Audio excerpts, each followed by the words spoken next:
నా డైలాగ్ నువ్వు అనిస్తావు నాకు ఇందాక నేషనల్ క్రష్, నా క్రష్ కూడా అందుకని నేను ఆ మాట అనను, కానీ అనుకుంటాను అంతే, పైకి మాత్రం నేను అనను. సరే అమ్మా, ఫెంటాస్టిక్ అమ్మా నువ్వు. అండ్ ఇప్పుడు కదా తన ఫస్ట్ సినిమా హీరోయిన్గా వచ్చినప్పుడు ఆ సినిమాకి ఇలాగే నేను గెస్ట్గా వచ్చాను. ఆ రోజు నుంచి తన్ని అబ్జర్వ్ చేస్తుంటే నటనా పరంగా కానివ్వండి, తన ఇమేజ్ పరంగా కానివ్వండి, day by day film after film ఎక్కడికో వెళ్ళిపోయింది. ఇది నేషనల్ క్రష్ కాదు, ఇంటర్నేషనల్ క్రష్ అయిపోయింది అమ్మాయి.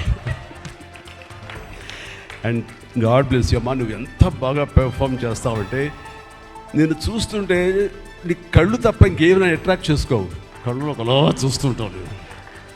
అండ్ ఆ కళ్ళతో ఏమి పలికిస్తుంది ఎక్స్ప్రెషన్ అంటే ఇంకా అంత ఇంత కాదు. అండ్ ఈ సినిమాలో ఎంత నిడివి ఉంది, ఎంత లెంగ్త్ ఉంది క్యారెక్టర్ అనే దానికంటే ఎంత ఇంటెన్సిటీ ఉంది అంటే అందులో మాత్రం చూపించగలిగింది ప్రతిదీ. ముఖ్యంగా బిడ్డను హోల్డ్ చేసినప్పుడు ఆవిడ ఒక కన్న తల్లిలాగా, ఒక అమాయకంగా ఒక ప్రియుణ్ణి మోసపోయినప్పుడు వాడి వల్ల ఎక్కేసినప్పుడు నాకు చూడాలి అందులో సౌందర్య వచ్చేసి అప్పారావు వస్తాడు ఇంకా అటు కోసం వెయిట్ చేస్తానంటే పిచ్చమోహం అలాంటి ఫీలింగ్ వచ్చింది. అంత అమాయకురాలాగా ఉంది. అది మళ్ళీ ఇందులో కనిపించింది నాకు, ఆ సౌందర్య కనిపించింది ఆ క్యారెక్టర్ చేయటంలో.